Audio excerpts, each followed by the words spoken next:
¿Ok? Ahora estamos grabando. Gracias. Como estaba diciendo, en CLS es algo que queremos decir por adelantado. Queremos informar a todo el mundo y lo decimos directamente y os agradecemos que nos escuchéis. Entonces, exención de responsabilidad.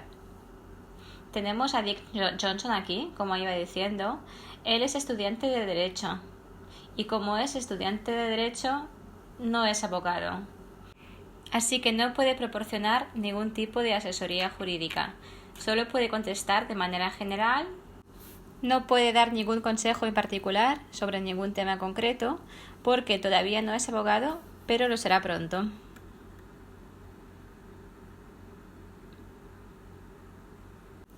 Muy bien, entonces he pensado que podríamos empezar hablando sobre la ley de menores, adolescentes y servicios familiares. Es el punto central de la ley de protección de menores. Se trata de la ley, de la legislación, que permite al tribunal y que permite a los padres y las asociaciones de protección al menor a realizar acciones para proteger a los niños y protegen los intereses de los menores. En el 2019, la ley cambió a la Ley de Menores, Adolescentes y Servicios Familiares, ya que la anterior era la Ley de Menores y Servicios Familiares. Y creo que ha ampliado la capacidad de los padres, las asociaciones de ayuda al menor y las partes interesadas para seguir protegiendo y sirviendo los intereses de los menores de la mejor manera posible y durante todo el tiempo que se pueda. Y de una forma flexible y con sentido común. Creo que estamos dirigiéndonos en la dirección correcta y que aún se necesita prestar mucha atención a la diversidad de familias y de menores que tenemos en la provincia y alrededor de Canadá. Así que espero que la ley de menores, adolescentes y servicios familiares tenga en cuenta estas realidades. Así pues, como iba diciendo, la CYFSA, por sus siglas en inglés, es la ley en Ontario que gobierna la protección de los menores. Pero, aún más importante en mi opinión, la ley asegura que las asociaciones de protección al menor deben tomar las medidas menos intrusivas para el menor si van a intervenir con una familia. En cualquier caso, pero sobre todo en un tribunal de protección de menores,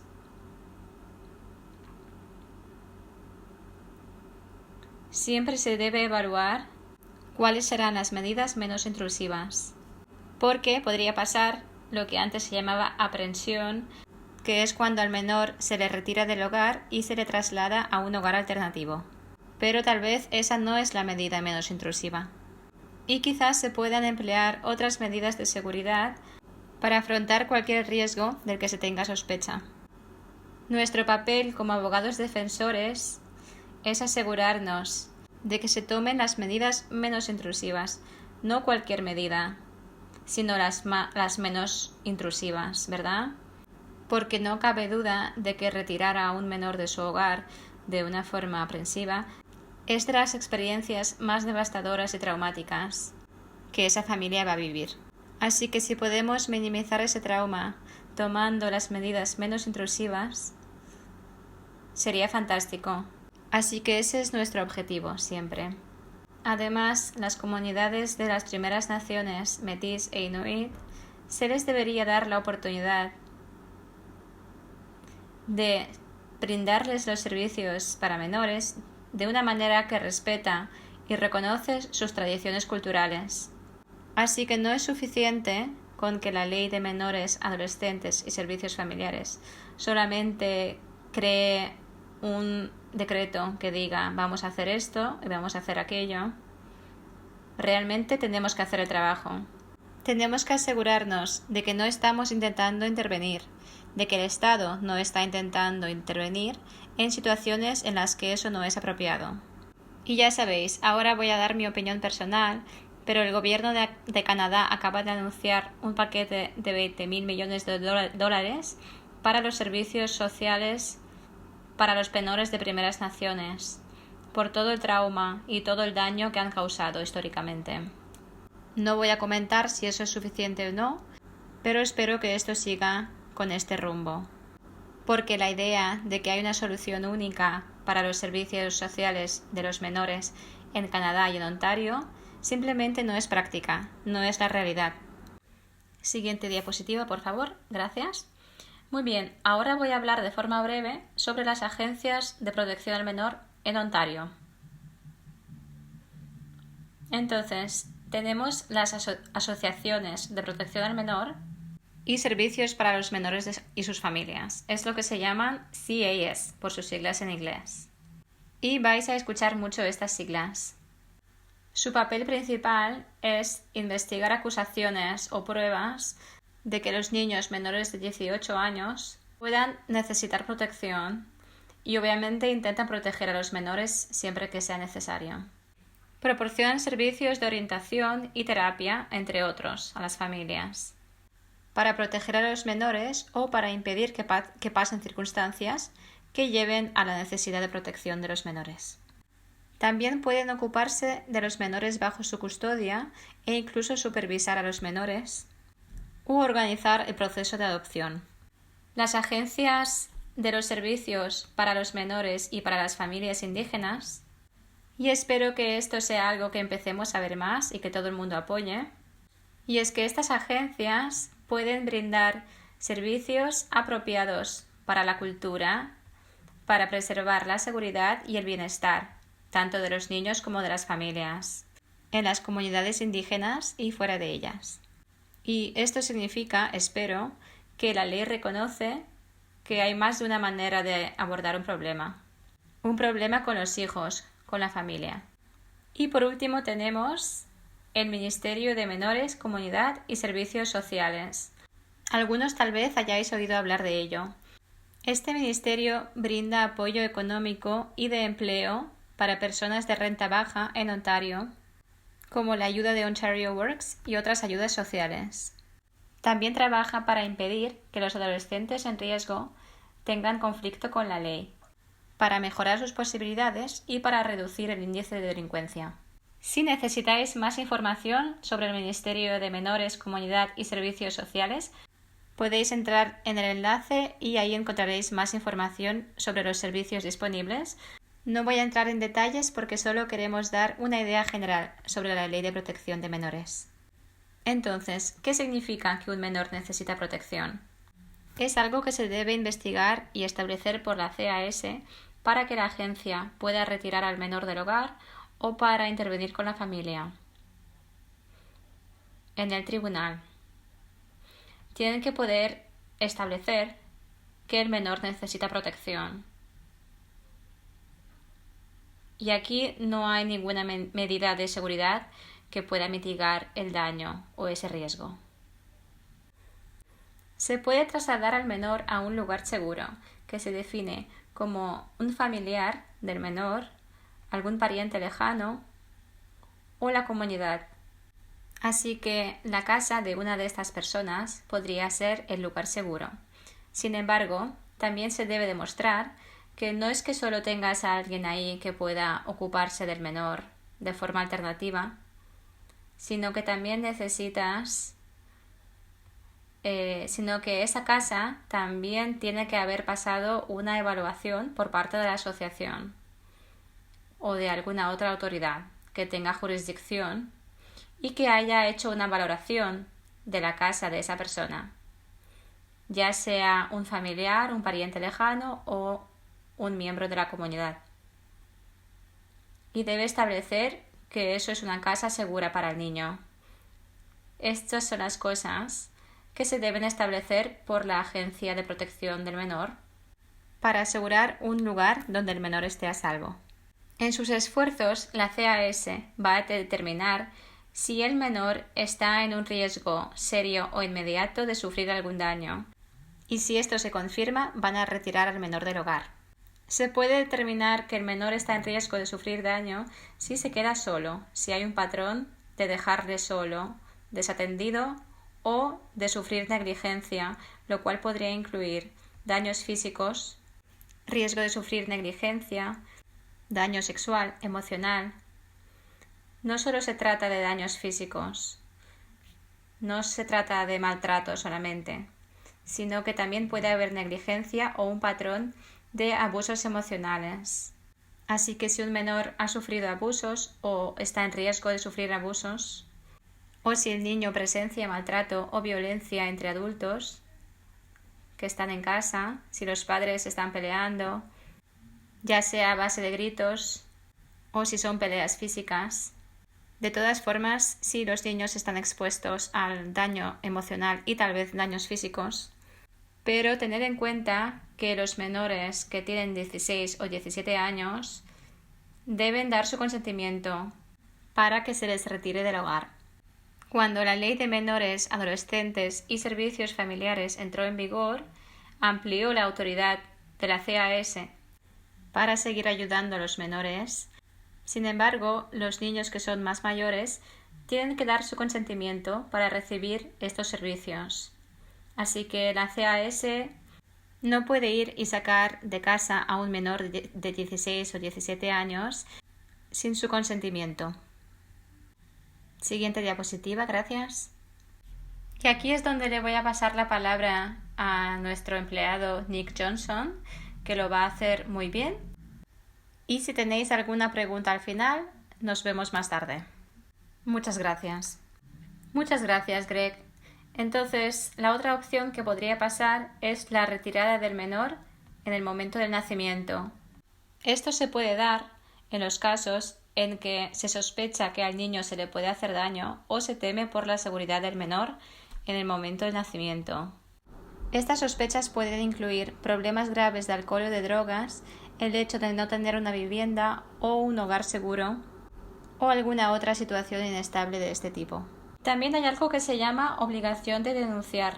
Entonces, la obligación de hacer una denuncia es para los niños entre los 0 y los 16 años.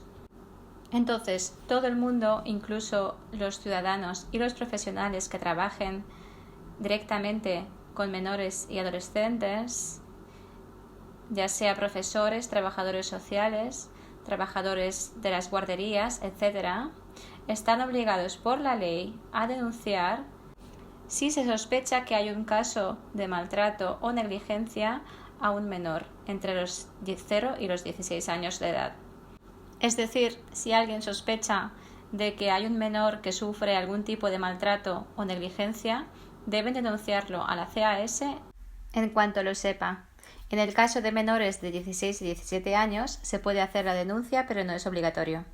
El deber profesional de denunciar reconoce que la Ley de Menores, Adolescentes y Servicios Familiares considera que los profesores, los médicos, las enfermeras, los trabajadores sociales tienen una responsabilidad especial a la hora de denunciar un posible caso de maltrato o negligencia. Entonces, ¿qué pasa cuando interviene la CAS? Aquí tenemos un esquema que muestra el proceso. Empieza con una queja recibida por la CAS. Una vez hayan recibido la queja, van a decidir si es necesario empezar una investigación o no. Si es que no, la acción termina ahí, no tendrás más contacto con ellos. Pero de lo contrario, van a llevar a cabo una investigación y si al final resulta que los servicios de protección no son necesarios, la acción va a terminar ahí y ya no tendrás que hablar más con la CAS. Pero si dichos servicios son necesarios, se te va a asignar un trabajador social familiar. Y a partir de aquí puede haber 3 opciones. La primera es que los niños se queden en el hogar. Si se escoge esta opción, vas a colaborar con tu trabajador social por la seguridad del menor y luego el caso se va a archivar. Y ese será el final de la intervención de la CAS. La otra opción es que los niños podrían ir a una casa de acogida provisional y la tutela pasaría a ser del Estado.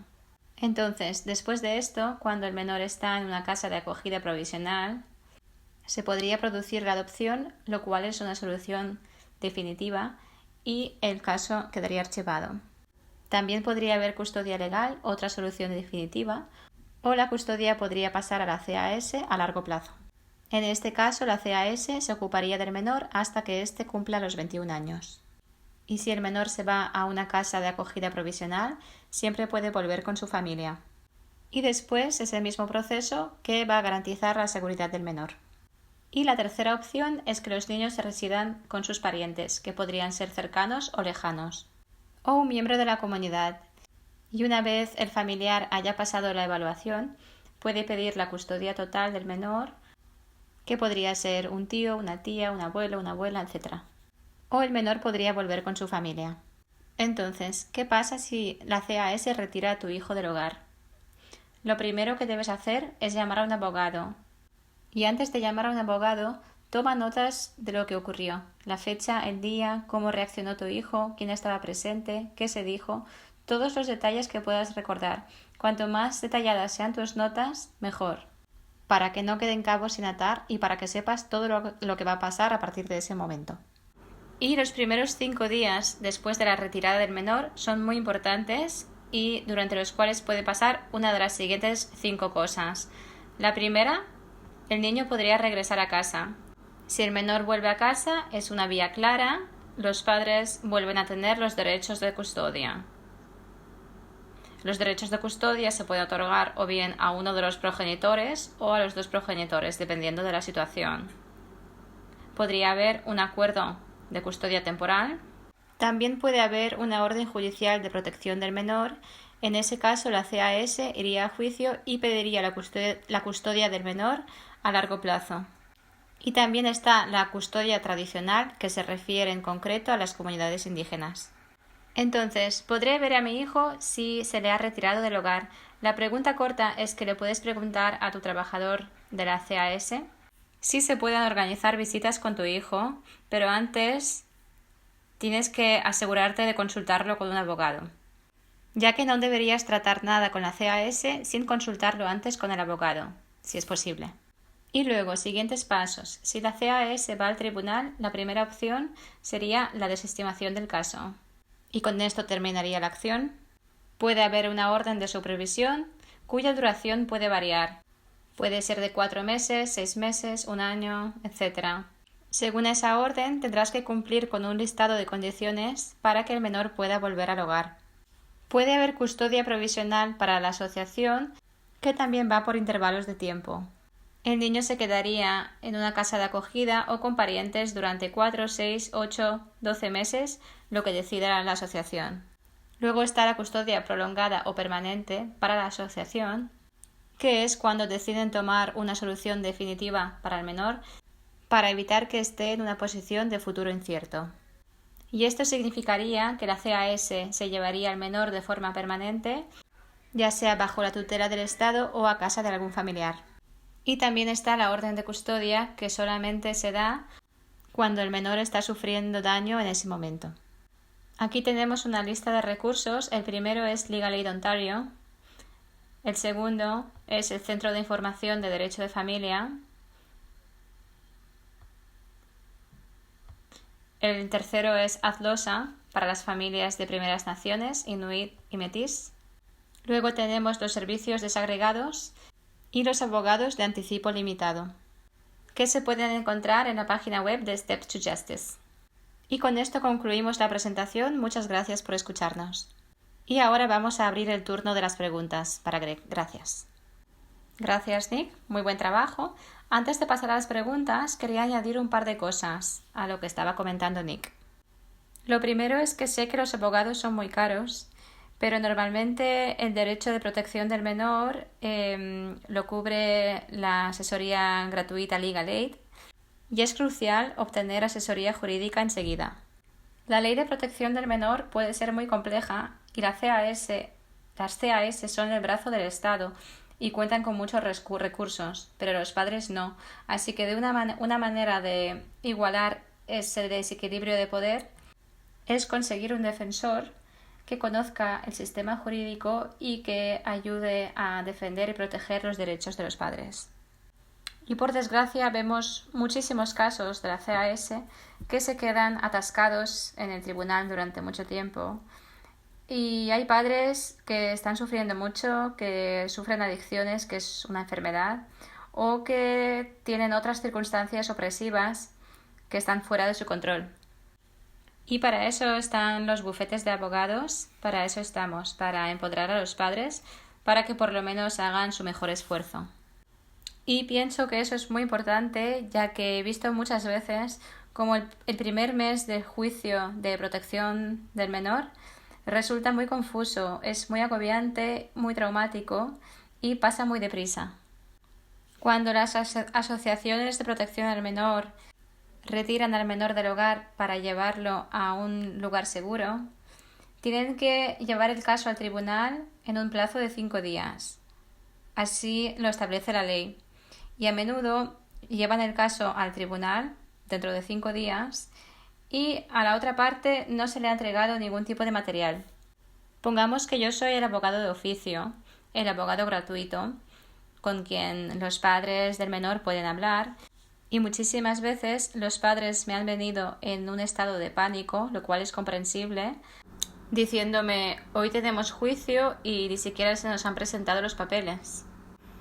Eso no es justo, evidentemente, pero por desgracia es algo que se puede hacer bajo las normas.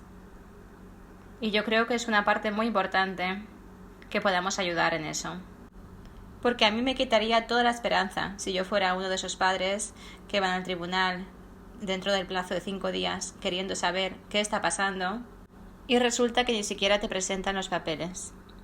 Y resulta que ese día se iba a decidir una orden temporal, pero lo único que me dicen es: aún puedes conseguir un abogado y puedes luchar.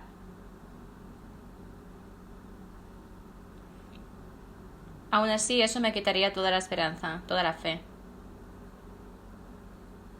Así que es muy importante, lo vuelvo a reiterar, es muy importante conseguir asesoría jurídica. Podéis llamar a uno de los recursos que os hemos dado. Podéis llamar a Legal Aid Ontario para obtener un certificado de Legal Aid, asesoría jurídica gratuita. Tal vez tengan un programa de certificados si cumples con los criterios económicos. Si estás frente a un caso de protección de menores, es muy probable que puedas obtener un certificado. Obviamente lo que estamos aquí es información básica, pero puedes seguir buscando más información y si te quieres informar mejor, puedes contactar con un abogado, puedes entrar en Steps to Justice y tal vez si necesitas un abogado pero no cumples con los criterios para obtener un certificado de Legal Aid, de asesoría jurídica gratuita, tal vez que nos puedas llamar a nosotros y quizás podamos ayudarte en Community Legal Services, servicios jurídicos comunitarios. Y no quiero decir que esto sea una estrategia de la CAS, pero existe una desigualdad de poderes. Esto simplemente es un hecho. Se trata de una agencia con muchos empleados y tienen dinero. Sé que no cuentan con mucha financiación, pero tienen más fondos que nuestros clientes, más que los padres. Así que de nuevo se trata de igualar ese desequilibrio de poderes y conseguir que todo el mundo juegue en la misma liga.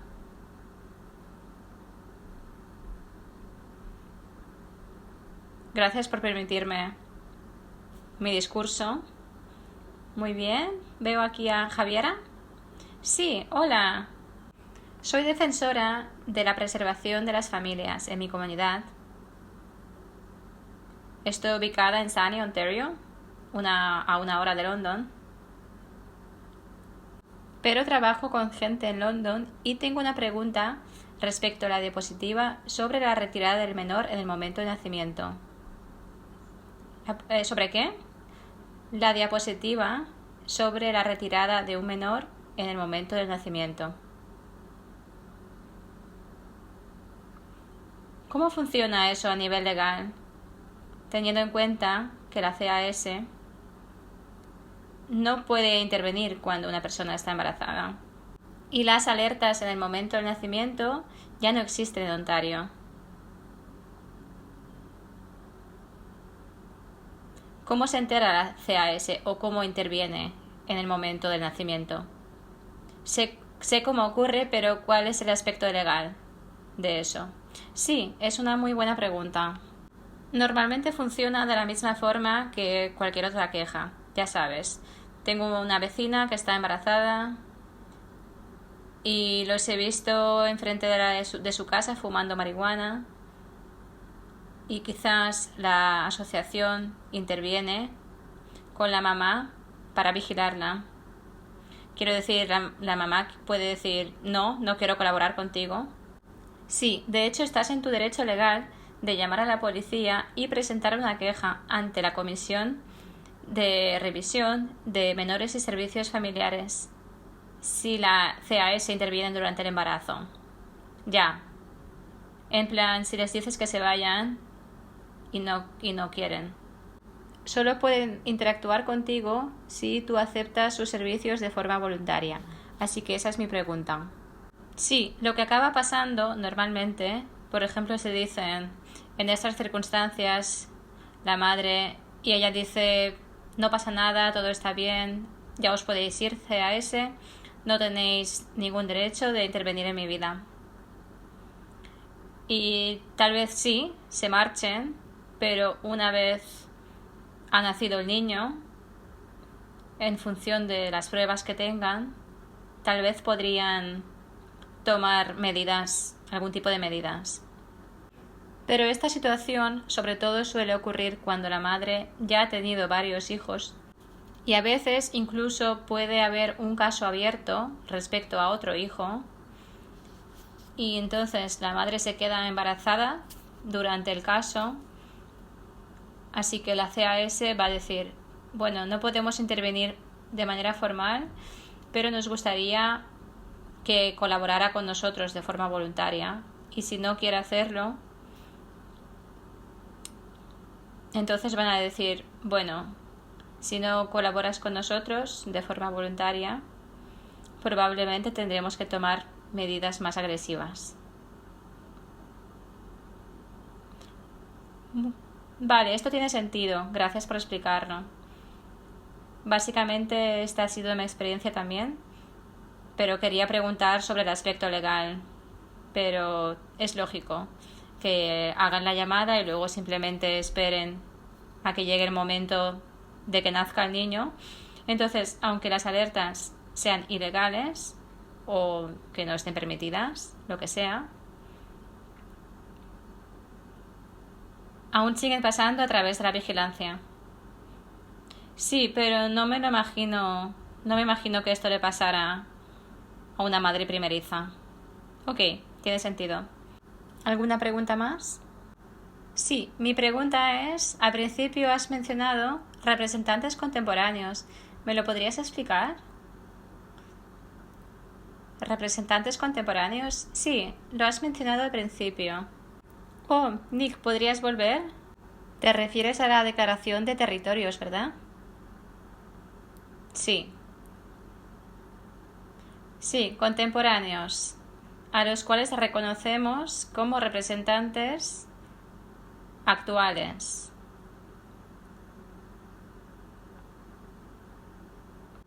Aún son los representantes, y esta palabra puede ser confusa, pero lo que estamos diciendo es que todavía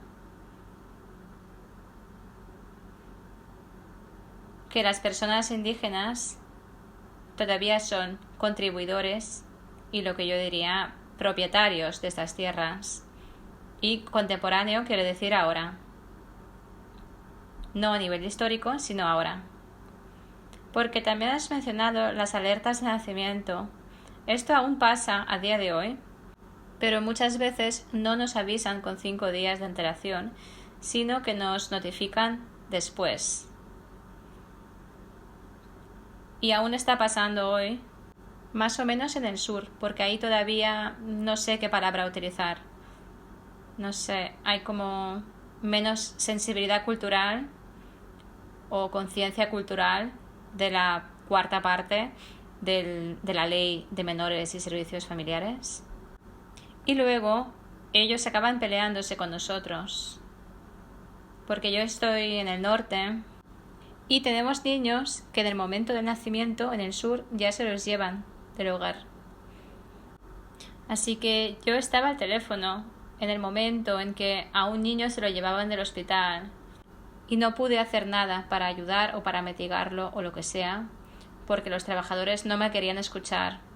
A pesar de que tenía el consentimiento verbal de la abuela, que se podía llevar al bebé a casa y ella dijo que sí, y yo haría seguimiento. Pero no pasó esto. Ellos dijeron que tenían una orden judicial. Aquí está el papel, dijeron. Pero ni siquiera tenían una orden judicial. Simplemente estaban mintiendo para llevarse al bebé. Así que terminamos peleándonos. Y yo tuve que investigar mucho en cuanto a la ley de menores y servicios familiares, porque es una ley muy larga. Pero bueno, mirando la cuarta parte de la ley de menores y servicios familiares, tuve que analizarla minuciosamente para ver cómo se aplica en el caso de los niños de las primeras naciones, inuit y metís. Así que esto sigue pasando a día de hoy, pero al mismo tiempo no se hacen responsables por no cumplir con la cuarta sección de la ley. Sí, esto suena muy decepcionante, por decirlo de alguna manera.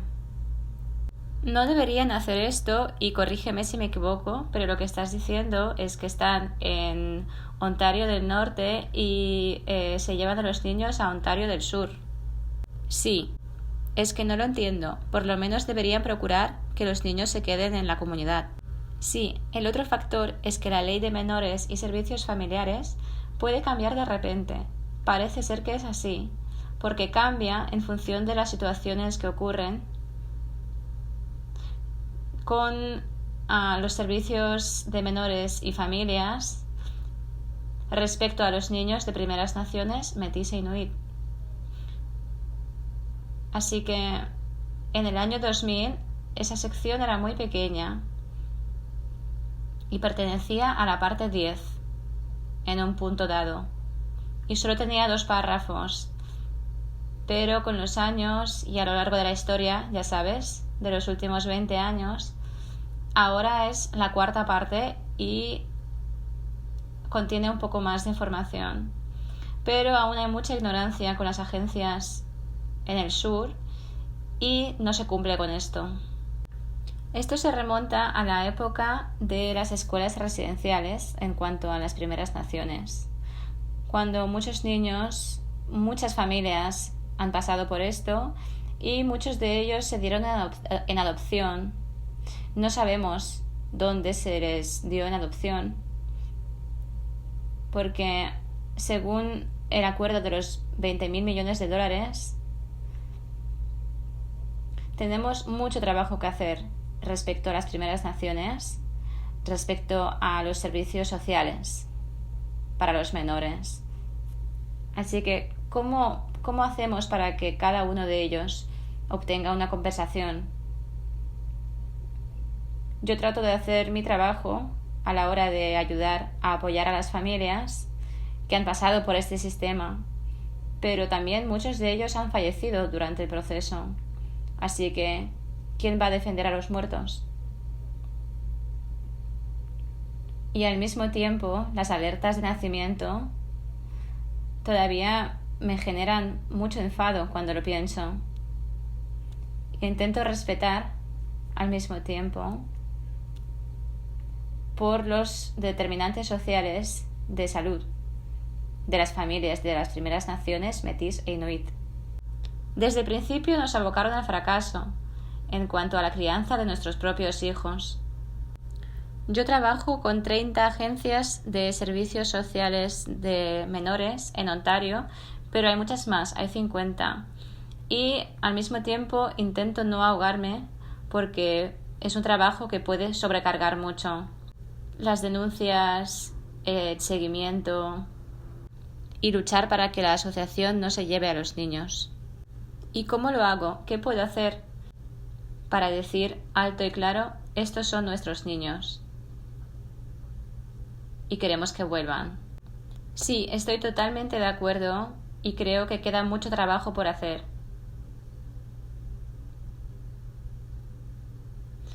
Voy a reservar mi opinión personal para otro día, pero se tiene que hacer mucho trabajo y no parece que se esté haciendo lo suficientemente rápido.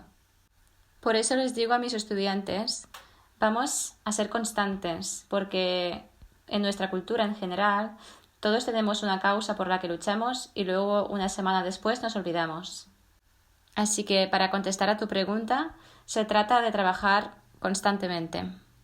Así que tienes razón, es un buen argumento. Se trata de un sistema opresivo que debe ser abolido.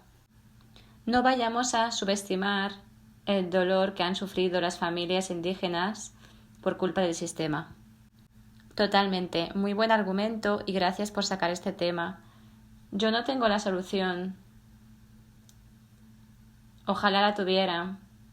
Todo lo que sé es que estamos haciendo lo posible por trabajar dentro del sistema y que estamos intentando divulgar información jurídica para el público general, con sesiones como esta, para seguir diciéndole a la gente, este es el problema y debemos arreglarlo. Tenemos que dejar de hablar de ello y simplemente hacerlo. Ojalá tuviera información más concreta para abordar esta cuestión. Pero solo puedo imaginarme el tremendo trabajo que estás haciendo. Y es algo espectacular. Pero estoy seguro de que es muy, muy agotador. La otra cuestión es que se nos está notificando solo ahora, 10 años más tarde. Algunas de las agencias del sur nos están informando ahora, 10 años más tarde de haberse quedado con la custodia de los niños. Y el único motivo de que nos lo estén notificando ahora es por la adopción. Quieren adoptar a los menores, pero al mismo tiempo es como yo llevo 3 años trabajando en el campo de los servicios sociales de los menores, pero llevo 22 años trabajando con el sistema de servicios sociales de los menores. Así que yo defiendo sus derechos de otra forma. Defiendo que al menos los niños se queden más cerca de casa. Y al final la agencia lo admitió, sí, estos menores llevan 10 años con nosotros, lo cual fue un punto de inflexión. Pero dijimos, un momento, vuestra agencia no debería haber ignorancia. En vuestra agencia, respecto a la reforma del sistema de los servicios sociales de los menores, el rediseño de los servicios sociales. Así que dije, ¿cómo lo estáis haciendo en vuestra agencia respecto a eso? Sobre todo con la ley que se aprobó en el 2020, la nueva ley que salió. Disculpa, ¿te refieres a cómo funciona nuestra agencia? Sí, teniendo en cuenta la nueva ley que salió. En nuestra agencia en general, yo te puedo decir que empecé trabajando en CLS en mayo del 2021 y cuando llegué aquí no hacíamos nada de trabajo de protección de menores. Así que llegué aquí y tal vez a los 6 meses o así empecé a presionar para empezar a trabajar en el tema de la protección de los menores. Así que nuestra normativa respecto a la protección de los menores es todavía muy reciente. Lo que yo hago aquí con mi experiencia de abogado mediador es seleccionar los casos en los que vamos a trabajar. Y me gustaría que hubiera más casos de la CAS, sobre todo casos de familias que han sido marginadas por la asociación, para poder luchar por sus derechos. Y a falta de una frase mejor, ojalá pudiéramos equilibrar la desigualdad de poder que existe en cuanto pones un pie en el edificio de los servicios sociales o en cuanto empiezas a hablar con un trabajador de protección de menores. Así que yo intento abogar porque haya una igualdad de poder. Y a veces puede parecer que es una batalla perdida, pero tenemos que seguir luchando y tenemos que ser constantes para mantener el diálogo abierto. Creo que eso es muy importante. Por otra parte también, en cuanto a buscar ayuda, o tal vez alguien tenga ideas para poder ayudarme. Se trata de las necesidades especiales de nuestros menores, como el caso de Jordan River Anderson, que falleció por culpa de los fallos del sistema a causa de sus problemas de salud y de su familia. Y de hecho estoy pasando por algo similar con otro de nuestros menores, cuya custodia fue retirada en el momento de nacimiento, pero al mismo tiempo estamos dando la impresión de que somos incapaces de cuidar de nuestros propios niños. Así que en este momento estoy intentando defender sus derechos y trabajar con los padres por el racismo sistémico que está pasando, y también cómo podemos superar todo eso para trabajar con nuestras propias comunidades, para poder decir, podemos hacer esto. Pero al mismo tiempo estoy buscando vías para poder apoyar a este niño. Y de hecho algunos de nuestros menores también están en London. No he tenido tiempo de visitar a todas esas comunidades en el sur para poder ver qué está pasando, pero London es una de ellas. Estoy intentando llegar hasta allí y también la parte del sur de Toronto. Así que las necesidades especiales es un tema en el cual estoy intentando centrarme, porque no tenemos muchos servicios para defender los derechos de estos niños. ¿Cómo puedo hacerlo? Nick, si puedes activar la pantalla, te voy a incluir en la conversación. No sé si podrías recomendar recursos que podríamos proporcionar de parte de Maureen O'Brooke en cuanto a, ya sabes, en cuanto a intentar en algunas regiones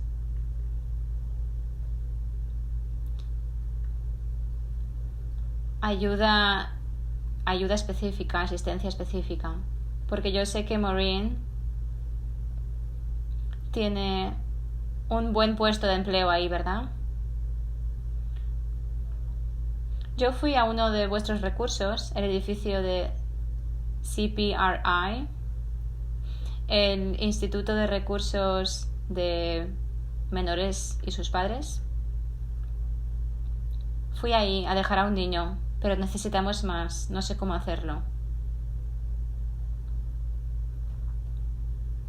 No se me ocurre ninguna hora, pero desde luego puedo preguntarle a Maureen.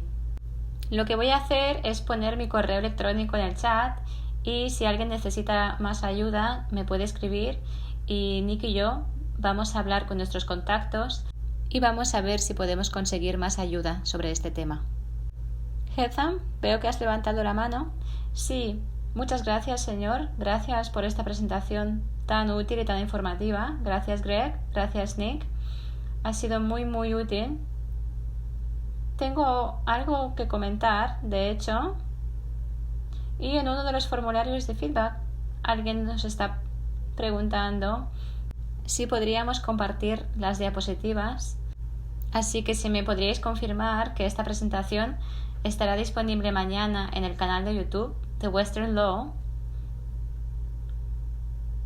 así como en la página web de Rights and Responsibilities Awareness Initiative. Así que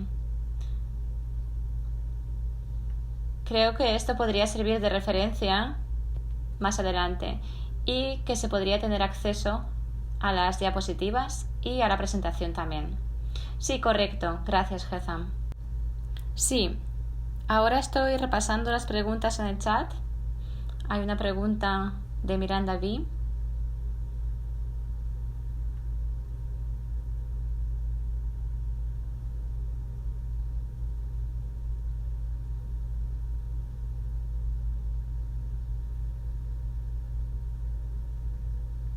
Buena pregunta. Básicamente la pregunta dice: ¿Cada uno de los niños tiene acceso a un abogado defensor de menores cuando interviene la CAS? Depende de la edad del menor. Hay que asegurarse de que los niños cuentan con suficiente edad para expresar quizás sus deseos y sus preferencias, o acerca de con quién quieren vivir, o cuánto tiempo quieren pasar con un progenitor en particular.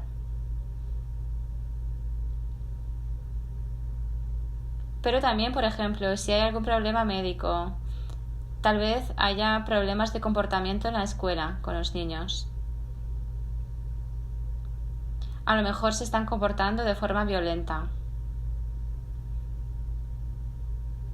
O a lo mejor están expresando deseos y preferencias de manera que parece que un adulto está ejerciendo influencia sobre ellos. Cosas así. Si el niño es muy pequeño, un abogado de menores no sería apropiado en ese caso, porque si el niño no puede articular una respuesta o si no puede expresar sus ideas acerca de con quién quiere vivir, si quiere vivir con su mamá, su papá, con la abuela o con quien sea,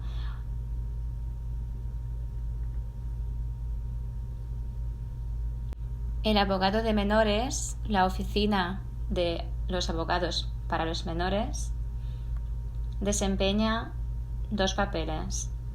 Está el abogado y normalmente se nombra a un abogado a fin de que los niños puedan expresar sus deseos y sus preferencias sobre las visitas de los padres. Este sería su papel. Por otro lado, también se puede nombrar a un investigador clínico, que sería un trabajador social, un profesional de la salud mental, que va a investigar los problemas clínicos y también puede ver si hay algún tipo de influencia sobre el menor, si se le está manipulando de alguna forma, o si hay señales claras para el trabajador social que puedan confirmar que a los niños se les está maltratando, o si los menores están cumpliendo con el papel de ser padres porque siempre están cuidando de un hermano o una hermana menor. Si se encuentra este tipo de pruebas, entonces se podría nombrar a un abogado de menores. En la Ley de Protección de los Menores, si el niño cuenta con suficiente edad, le van a asignar a un abogado de menores. Y de hecho es más fácil que se asigne a este tipo de abogado según el derecho de protección de menores que por el derecho de familia. Yo creo que esto es porque los riesgos son más altos en el derecho de protección de menores. Está el riesgo de sufrir daño, así que los niños necesitan a un defensor. Si se trata de un juicio, lo cual debe tener lugar para poder involucrar a la oficina de los abogados para los menores, o si se trata de una mediación de protección de menores, entonces se asigna a un abogado de protección de menores de forma automática. Pero, por lo menos, según mi experiencia, si no tienes un juicio y no tienes una mediación de protección de menores,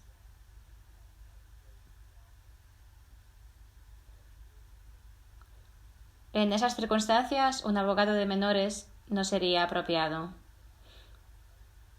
Quiero decir, a lo mejor se puede solicitar, pero lo más común es que un abogado para los menores se obtenga a través de una orden judicial. Así que esa sería mi respuesta. Desde luego, no todos los niños obtienen un abogado de menores cuando interviene la CAS. Disculpa, ¿hay alguna vía jurídica para defender los derechos de un niño de conseguir un abogado de menores? Sí, por supuesto. ¿Te refieres a si hay un juicio o si estamos fuera del tribunal? Pero has dicho que los abogados de menores solo intervienen cuando hay un juicio. Disculpa, no te he oído bien. Pero un abogado de menores solo puede intervenir cuando hay un juicio. No puede aceptar un caso si no hay un juicio, ¿verdad? No, he visto casos cuando estábamos solo en una mediación de protección de menores. La Asociación de Protección de Menores ha decidido que no van a ir al tribunal, pero se puede hacer una mediación. Sería como un paso intermedio entre la familia y la CAS.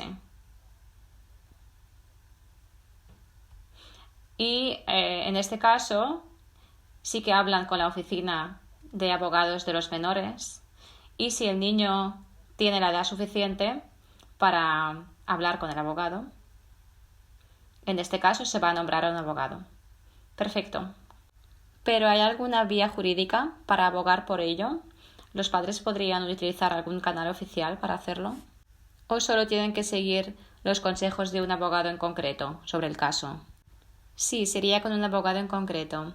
De acuerdo. Quiero decir, nunca he visto una situación de este tipo, pero lo que sé es que si haces suficiente ruido, vas a conseguir algo. Si yo me encontrara en la situación de que una tercera persona contactara conmigo por email o por teléfono para pedirme la intervención de la oficina de los abogados para los menores, yo encontraría la manera de hacerlo. Sé que cuando se trata de derecho de protección de menores, tienes que ser constante con tus quejas, con tus cuestiones de preocupación.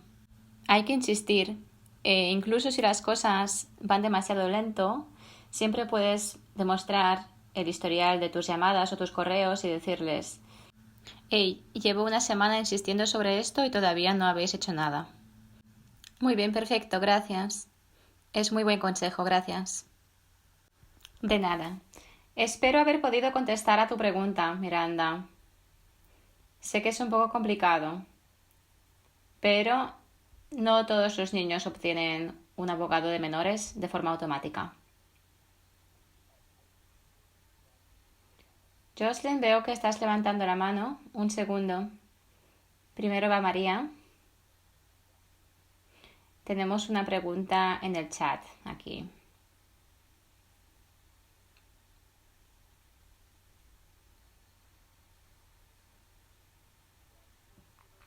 Sí, buena pregunta sobre las alertas de nacimiento. He visto algunas respuestas de que oficialmente las alertas de nacimiento dejaron de hacerse en junio del año pasado, pero todavía siguen pasando en el norte. ¿Tú lo ves, Javiera? Todo el tiempo. De hecho, la situación que se ha comentado en el chat de que a la gente se le coacciona para aceptar los servicios de forma voluntaria. Así que no hay forma de que lo puedan evitar. Yo misma he tenido 2 experiencias personales con la CAS. Ninguna de ellas era una llamada real. Y la segunda vez yo estaba muy bien informada sobre mis derechos cuando mi hijo tenía 4 años y pude decirles: no voy a participar en esto, todo lo que podéis hacer es obtener una orden judicial si queréis hablar conmigo o venir a mi casa. Pero mi hijo no está sufriendo ningún daño, mi hijo está a salvo. Todas sus necesidades están cubiertas, ya lo habéis confirmado y bla bla bla bla. Y por ejemplo, yo misma he ayudado a clientas que están embarazadas, les he ayudado a pasar la custodia a un abuelo o una abuela para asegurarse de que tienen la estabilidad necesaria antes de volver a transferirles la custodia para poder seguir cuidando de su hijo. Hay muchas vías que se pueden usar para tratar esto, pero yo personalmente tengo mucha experiencia de este tipo. También he visto cómo a la gente se le coacciona para que dejen de luchar por su bebé para que ellos se puedan quedar con la custodia del menor. O que les digan: podéis quedaros con el bebé, pero tenéis que dejar de luchar por los derechos parentales del menor cuya custodia está en manos de la asociación. Sí, por desgracia, esta triste realidad todavía existe y debe cambiar. Lo que yo les digo a mis clientes y os digo a vosotros hoy es que no firmen ningún consentimiento sin asesoría jurídica. Lo que puede pasar es que un trabajador social diga: necesito que me firmes este consentimiento para establecer el régimen de visitas. Pero realmente no sabes lo que estás firmando. Pero de nuevo, como las cosas pasan tan rápidamente durante ese primer mes, tal vez no estés del todo seguro sobre lo que estás firmando. Y no estoy criticando a nadie, para nada, pero es una realidad que puede pasar. Es como cuando se detiene a alguien en derecho penal. Creo que todo el mundo sabe que uno tiene el derecho a permanecer en silencio, etc. Sé que los abogados penales se lo dicen a sus clientes todo el tiempo: no digas nada, hasta que hables conmigo. Pero en situaciones en las que se retira al menor del hogar y se le lleva a un lugar seguro, cualquier cosa puede pasar muy deprisa. Y yo creo que se debe aplicar el mismo principio, según el cual no tienes que decir nada hasta que hables con un abogado y averigües qué está pasando. Esto es algo que tiene que cambiar. Así que si nos tenemos que quedar con algo de hoy, que sea esto: contacta con un abogado. No tienes que firmar nada sin hablar antes con un abogado. Asegúrate de entender cómo será todo el proceso, cuáles son tus derechos, ¿de acuerdo? Voy a revisar el chat antes de ir con Jocelyn.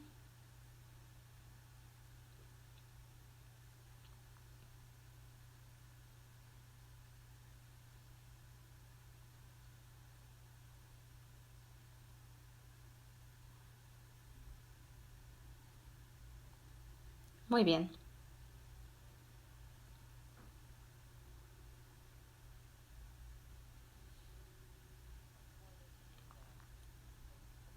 Solo quiero asegurarme, porque veo que hay un par de personas preocupadas por el chat, de que se está grabando el chat.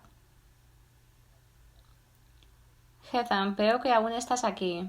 ¿Sabes si...? Sí. Sí, puedo confirmar que cuando publicamos la sesión, el chat no se va a incluir. Muy bien, gracias. Sí, por supuesto. Por supuesto. Nos preocupa la privacidad de la gente y entendemos que hay cuestiones un poco sensibles. Así que lo tenemos en cuenta totalmente. Muchas gracias. Jocelyn, vuelvo contigo ahora. Estoy aquí sentada y me estoy riendo conmigo misma porque me he olvidado por completo de lo que quería decir. Porque ya sabes, cuando mi mente va a tope y me he olvidado de anotarlo. Una de las cosas que tiene un peso importante también es cuando un progenitor fallece en el proceso. Por ejemplo, para un miembro de las primeras naciones, cuando fallece un progenitor, la pregunta es: ¿hemos estado abogando por los derechos de estos niños para que superen ese proceso?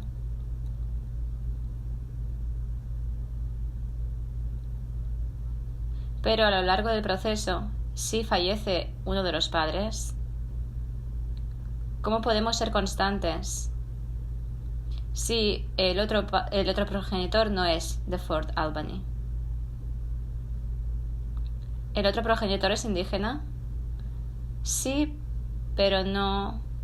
O podría no ser indígena. Puede ser indígena de otra comunidad o no indígena. Yo sé que antes trabajaba en San Tomás, que está a 20 minutos al sur de aquí. Entonces, en este caso, tendríamos que asegurarnos de que el niño estuviera en un lugar apropiado a nivel cultural, como sea. Y esto es lo que deberían hacer en el norte. Parece ser que no es lo que está pasando. No. No lo sé. ¿Conoces a abogados de la CAS en tu comunidad? Sí. Bueno, nuestra comunidad tiene un abogado de Primeras Naciones. Pero como he dicho, trabajamos con otras 30 agencias. Y creo que lo que pasa es que hay una discriminación de base. Entonces, si el progenitor indígena fallece, el otro progenitor que no es indígena de repente recibe toda la atención. Y no se cumple con las condiciones teniendo en cuenta que estamos registrando a estos niños, pero no se está dando el caso. ¿Y estos casos se han llevado a juicio? No, aún no.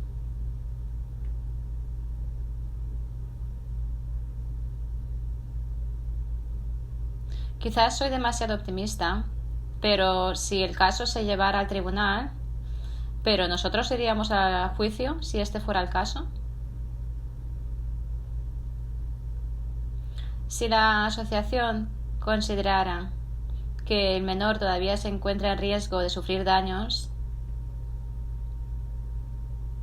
y no hay ninguna manera de mitigar ese daño, entonces llevarían el caso al tribunal. Pero si creen que el niño está a salvo en el hogar del otro progenitor, entonces tal vez no necesiten ir a juicio.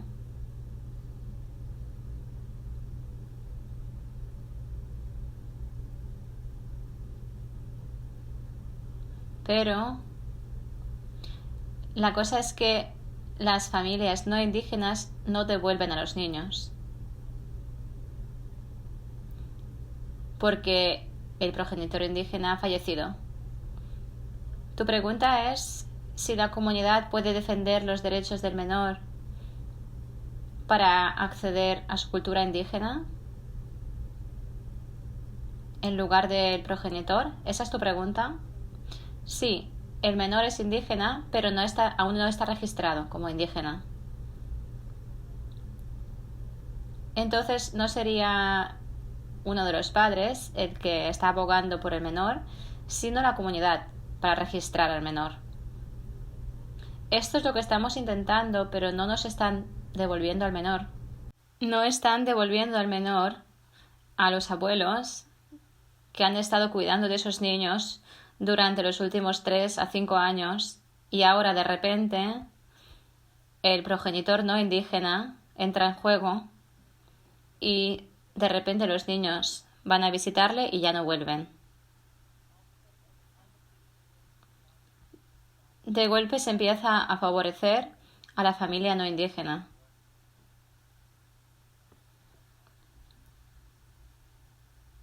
Sí, yo hablaría con un abogado para obtener consejos concretos sobre cómo abordarlo en tu zona, porque lo que yo haría, si tú te dirigieras a mí con este problema en concreto, yo le escribiría a la CAS y le diría: tengo conocimiento de que está pasando esto y no se está intentando preservar los lazos indígenas del menor, lo cual es una parte muy importante de la vida del niño y vosotros lo estáis ignorando. Y luego les diría: si este es vuestro plan, entonces ni siquiera será suficiente el Tribunal de Protección del Menor. Tendrá que haber una demanda en el Tribunal de Derecho de Familia. La pregunta sería: ¿quiénes serán los miembros de la comunidad, en concreto, que van a ocuparse del menor? En primer lugar, debería haber una orden que establezca que el progenitor que ha quedado debe mantener los lazos culturales. Tiene que hacer todo lo posible para asegurarse de que el niño se quede en la comunidad, etc. Ese sería mi primer paso. Si me llamaras como un abogado, escribiría una carta a la CAS diciendo: sé que está pasando esto tiene que parar, necesitáis un nuevo plan y si no, tal vez haya que llevarlo a tribunal. Pero lo que sé es que si el progenitor indígena ha fallecido, el otro progenitor tendrá la custodia por defecto, hasta que la CAS decida tal vez que esto es demasiado riesgo. Entonces, el hecho de que sea así por defecto no significa que no pueda cambiar a través de un juicio o a través de una negociación. Pero lo que yo haría, y seguramente tú ya lo estés haciendo, es hacer llamadas, enviar correos, cartas. Esto no puede seguir así, no puede seguir así. Es una pena que siga así. Yo les diría: tenéis que abordar esto. Tenéis que hacer lo que sea para mantener los lazos culturales y para que el niño se quede en la comunidad. Y si no lo hicieran de forma voluntaria, yo les amenazaría con algún tipo de medida judicial. También quería comentar, porque se ha mencionado el tema de devolver al menor, pero si el niño está a salvo con el progenitor, siempre será el progenitor que se quede con el niño, no el abuelo o la abuela. Pero independientemente de quién tenga la custodia del menor, el mismo menor como persona tiene el derecho legal de ser parte de su cultura indígena. Así que creo que el tema central debería ser abogar por los derechos del menor a tener acceso a su cultura indígena, ya sea mediante el registro, la pertenencia a su comunidad. Ya sabes lo que quiero decir. En lugar de insistir en que se quede con la abuela, porque mientras siga habiendo sospechas de seguridad del menor, esta no sería una vía apropiada. Sí, muy buena información, gracias. Yo seguiría haciendo ruido y sé que lo estáis haciendo, pero depende de todos nosotros. Y estáis haciendo un gran trabajo. Y como ha dicho Javiera, es un sistema que tal vez necesite cambiar de nuevo. He visto que has levantado la mano, pero esta será la última pregunta. Teníamos acerca de 1 hora y ya nos hemos pasado. Jocelyn, ¿por qué no nos haces tu pregunta? Y también os he dado mi correo electrónico. Si tenéis alguna pregunta más, siempre que sean preguntas generales, os las puedo contestar. Y Nick y yo vamos a hacer seguimiento para poder ofreceros más recursos. ¿De acuerdo? Jocelyn, ¿tenías alguna pregunta más? No tengo más preguntas. Muy bien, gente. Ha sido una sesión estupenda. Me ha gustado mucho, ha habido mucho feedback. Creo que es donde más feedback hemos tenido. Hemos tratado un tema muy importante y vamos a seguir haciendo lo que podamos. Jocelyn y Javiera nos han proporcionado muy buena información y nos habéis hecho algunas preguntas muy buenas en el chat. Así que eso está muy bien. Haremos más sesiones como esta. La próxima vez no será sobre la retirada de los menores del hogar. Y para aquellos que no hayáis podido asistir, tendremos una grabación en la página de YouTube de Rights and Responsibilities Awareness Initiative.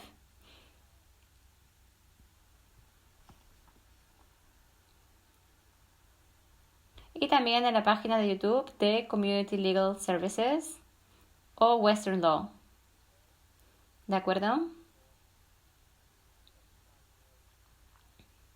Así que ya os podéis ir desconectando.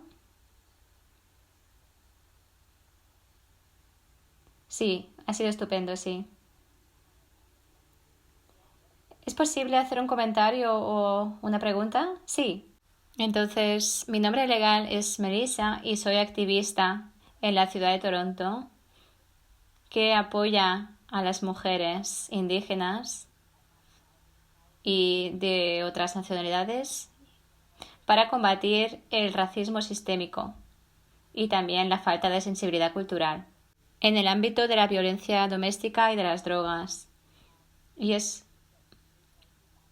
muy interesante a lo que nos estamos enfrentando. He visto familias en el sistema, sobre todo con la CAS.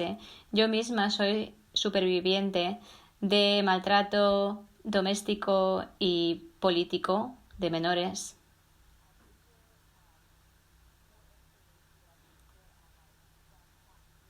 Hay más información que podría compartir en mi Instagram para los padres que tienen miedo de hablar públicamente en contra del maltrato doméstico por la falta de atención por parte del mismo sistema. Os agradezco esta presentación y no sé si estáis en Instagram. Muy buena pregunta y gracias. Lo que podemos hacer, no sé si has visto mi correo electrónico en el chat, pero si me envías un correo y me repites tu petición, con Nick vamos a buscar todos los recursos apropiados que podamos encontrar para aquellos que estéis interesados. Porque para eso estamos aquí también. Si no podemos ayudar, entonces queremos orientar a la gente. Genial, porque hay familias que tienen miedo de hablar por la situación de la casa, la violencia doméstica. Yo trabajo con diferentes organizaciones en la ciudad de Toronto para ayudar a las familias con la seguridad antes de involucrar al sistema. Creo que estaría muy bien crear un kit de supervivencia y compartirlo con las organizaciones a las que las mujeres se podrían dirigir, porque no todo el mundo puede ir a un centro de acogida. Así que, desde luego, te voy a enviar un email, tengo tu correo electrónico y espero que podamos colaborar y que podamos proporcionar más apoyo en Ontario. Gracias por este taller. Me alegro mucho por ello y voy a esperar recibir tu correo. Muy bien, voy a empezar a vaciar el chat. Buenas noches a todos.